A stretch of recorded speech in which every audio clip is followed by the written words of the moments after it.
Right, so it's Thursday afternoon. I got the date wrong on the last one. It's actually Thursday afternoon. We're in the hall for the 1,000-point Warhammer still. Just looking down one of the rows. High Elves versus Dark Elves on this near table. The hall is actually really filling up now. I'm just going to spin the camera around and lift up. You can see about 200 40k players just finished their first round. Pretty busy in here, getting pretty loud as well, but cracking events so far. I'm really not sure yet if we're going to be playing Warhammer this afternoon. I've got a couple of guys with me. If I can just get an interview with you chaps. These guys have been same boat as me, really. They've come down and say hello. They've come down and thinking of playing this afternoon. So what are you guys bringing with you? Ogre filth. Ogres. Any particular flavour of ogres? All iron guts and iron blasters. And no Morn Fangs? No Morn Fangs. They're weak. Okay, what are you bringing, mate? Chaos Dwarfs, actually. Chaos Dwarfs, all right. So, yeah, I'm working on a Chaos Dwarf army at the moment. What are you using? Bringing a Kadai, some Fireborn, the Chalice, Blunderbusses, Iron Demon. All the toys. Are you playing in the team event as well? Yep. We're playing with actually Wayne here, playing Ogres and Chaos Dwarfs. Oh, the two of you together. So how did you go planning your list? Did you work it out between the two of you, or have you wrote them separately and just saw how you gone?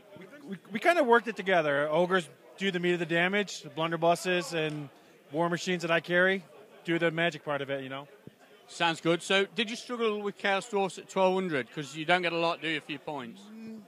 Yes, obviously there's a point limit with the Chaos Dwarfs, but I can bring Hell Cannons are pretty effective at 1,200 points. Iron Demon. Iron Guts and 2 characters, you can hide the Chaos Dwarfs behind them. Yeah, sure. 18 Iron Guts and 2 characters. 1,200 points. That's nasty. Yeah. And 3 dogs, so the Chaos Dwarfs can hide safely behind that. So my Dark Elf 1,200 points is 3 units of Dark Riders, 3 units of Shades, a Hydra, a Sorceress, and a Pegasus. I don't fancy 18 Iron Guts. I'd have to apologize ahead of time. It's pretty bad. There's Okay. no comp here. So 1,000 points you're going to try and get in this afternoon. What have you got for that one? I don't know, not much. I'd probably throw something together. Probably, 250. It's probably a Hell Cannon, probably a Magma, and a couple Warrior blocks. That's about it. Not a whole lot I can do with 1,000 points. No, it's pretty tough. What about the Ogres? Did it, just 14 Iron Guts? It's only 819 points, so I can probably fit in a character and a couple dogs, so it'd be fine, yeah. Oh, we've got a beer down. Okay, guys. Well, good luck trying to get into the 1,000 points this afternoon. Cheers.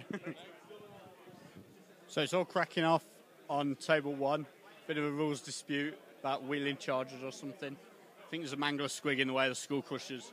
But the army on table 1's quite a nice one. It's Demon Prince at 1,200 points with a unit of Skull Crushers, unit of Chaos Warriors, single unit of Dogs, and a Chaos Sorcerer as well. He's facing off against probably a pretty bad matchup for him, actually. He's got an Orc and Goblin army with 2 Doom Divers. Looks like a Bolt Thrower, a couple unit of Dogs, some Chariots, some Goblins, a Mangler Squig or 2 in there as well. So it's looking pretty tight still. I think they're a while into the round. It doesn't look like much is happening on either side. But this rules debate seems to have stalled things for now. So it's interesting to see South Coast GT's just been and gone. And it was Warriors on the top tables versus Orcs pretty much every round. Seems to be the same here after just 3 games, first day of the 1,000 points first event at Adepticon. So okay, I'll check back in later with another update from this round. So we just had a rules decision on table 1. There's a bit of a question about whether a Skull Crusher unit had to, when it declared a charge against a Goblin unit, there's a Magna Squig in front of it, and would it have to charge through the Mangler to maximise against the Goblins, or could it wheel past the Mangler to bring only 2 Skull Crushers into about 4 or 5 Goblins?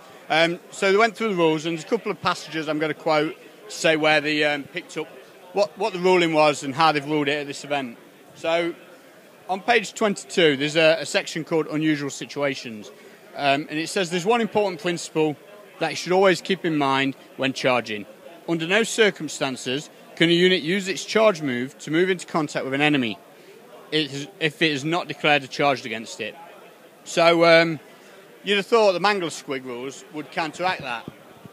I'll just juggle my microphone in my book. But actually it doesn't. So the ruling they've made is that you can't actually charge through a mangler squig. You can move on top of it using your normal move, and you can move through it using your normal move. But while charging, you have to revert back to the rule book, because there's nothing in the Orc and Goblin book with a mangler squig force of total destruction special rule. There's nothing in that section to counteract the important principles section on page 22 of the rule book. Attention 40K players, can I have Steve Babcock report to the judges station?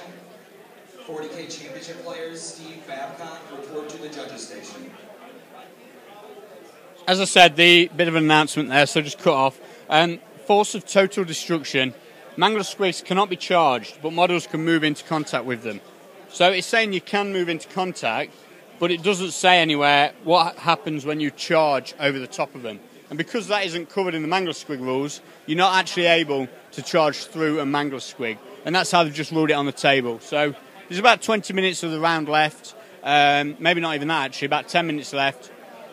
The Warriors player's looking up. He's managed to kill a Doom Diver and got into the Orcs a little. And I think he's just lost his Warriors unit. So overall, it's looking close. So we'll see how this one pans out over the next turn or so.